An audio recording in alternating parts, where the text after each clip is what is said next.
MLA Komatireddy Rajagopal Reddy సంచలన వ్యాఖ్యలు చేశారు. రాబోయే రోజుల్లో తనకు మంత్రి పదవి వస్తుందని, రాకపోతే తన టార్గెట్ సీఎం పదవి అని ఆయన అన్నారు. చౌటుప్పల్లో నిర్వహించిన కాంగ్రెస్ అభ్యర్థుల విజయోత్సవ ర్యాలీలో ఈ వ్యాఖ్యలు చేశారు. మునుగోడు మీరు చూసుకోండి, తెలంగాణను తాను చూసుకుంటానన్నారు. తప్పకుండా మనకు మంచి పదవి వస్తుంది. ఆ పదవి మీకోసం వస్తుంది, నా కోసం. నేను చెప్తున్నా, మంత్రి కాకపోతే డైరెక్ట్ గా ముఖ్యమంత్రి వైద్యం భయపడుతున్నారు.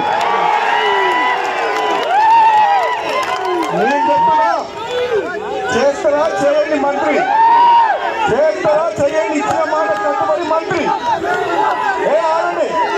చేస్తారా, ఇచ్చిన మాట కట్టుబడి చెయ్యండి. ఇంకా వేచి చూస్తున్నా, పదవి గురించి మనం బాధపడలేను. ఒకవేళ చేయకపోతే డైరెక్ట్ మన టార్గెట్ అదే. ఇంకా అప్పుడు మీరు ఏం చేయాలంటే,